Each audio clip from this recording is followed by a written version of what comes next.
Mbuyiseni, good evening. I imagine the EFF has been also taken in this news. Your initial response to Malusi Gigaba's resignation? Well, thanks for having us. Good afternoon to the viewers. We, as the EFF, welcome Malusi Gigaba's resignation as a disgraced liar who broke his public oath of office and lied under oath of office. And this must be seen really as a step towards the restoration of the respect of the rule of law, the respect of the public oath of office, which many public representatives across the country enter into, from councillors to the president. We have to respect our oath of office because within it is the commitment to the Constitution. We can't keep people who lie because it starts with lying, then it's corruption, and then it's total disregard of your duties and pursuit of personal interest. And therefore, we welcome this resignation. Kathy, we want to express worry at the same time that the Home Affairs Ministry is going to be led by Bladen Zimande, who is equally, not a trustworthy force, who has been very inefficient in many different portfolios.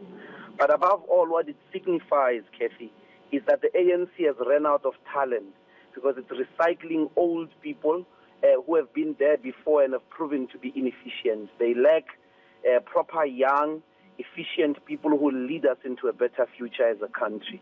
And that is a worry, because out of 54 million South Africans, you can't keep subjecting us to recycling of leadership. Let's talk about the issue of lying that you've brought about. Of course, the allegations against the minister, or rather court findings against the minister in terms of lying are one thing, but there are plenty more allegations that he still needs to answer to in terms of his role as public enterprises minister and even at Home Affairs. So what more would you want to see happen? Because those allegations, some of which you as the EFF have consistently brought up around his role in the project of state capture, do not simply go away now that he's no longer part of the executive. Absolutely, Casey. We must put you as a member of parliament of the EFF in the next government, because you are spot on this one. The responsibility to help us understand the extent to which state capture took root, because Malusi Gigaba was at the center of enabling the Zuma kleptocratic and Gupta capture of the state. And therefore, that must still take its course. We hope that the state capture inquiry will be subpoenaing him, or he will be appearing there, number one. But remember that there's also the remedial action in relation to the public protector as to what Parliament must also do to him, because resigning from cabinet did not translate into resignation as a member of Parliament. So all the law must take its course in relation to Malusi Gigaba. I mean, one of the most disreputable, unpatriotic things he did, it's not just in relation to the Guptas, it's, making or enabling the Oppenheimers to have an abuse of our border through that a private airport of theirs. And therefore, we hope that all other processes in relation to him having to be held accountable will still come through. When it comes to the role of the president in all of this, already there are some commentators who, of course, are crediting the new dawn of President Cyril Ramaphosa, saying that this points yet again to the clean governance slate, or ticket rather, that he's running his presidency on. Do you agree? Do you think that the president has done something significant to bring us to this point? No, he did nothing. We were helped by courts here. I mean, the courts are still running to make sure that we arrive at clean government, the way they did, in the same way that they did when Zuma was president.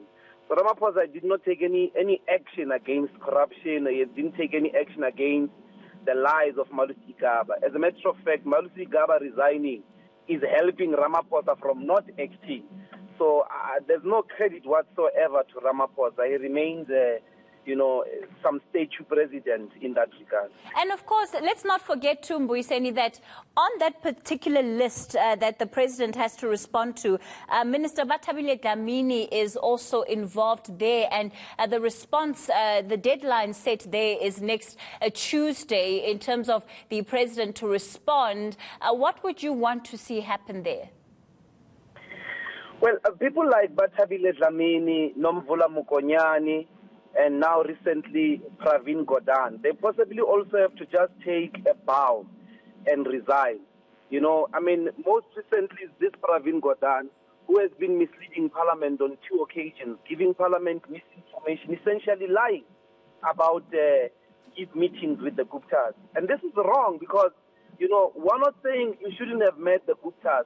You may have met them and you had good reasons. You went to tell them where to get off, whatever the case might be. But don't lie. Don't say you've never socially met them. When you are called, you say, well, I did meet them in a cricket match. But nobody in Treasury of senior staff has never met them. Then when you go to the State Capture Commission of Inquiry, you say, no, a meeting was facilitated by my Chief of Staff. So we have people here who don't respect the oath of office, Kathy. And if we don't respect the oath of office, we are useless. We have rendered public office useless. So those are people who must just follow the example of Malusi Gigaba and resign, because Ramaphosa is not going to wake up and clean this country of those individuals. All right, let's leave it there for tonight. Mbuyiseni Ndlozi of the EFF giving us the party's response to Malusi Gigaba's resignation.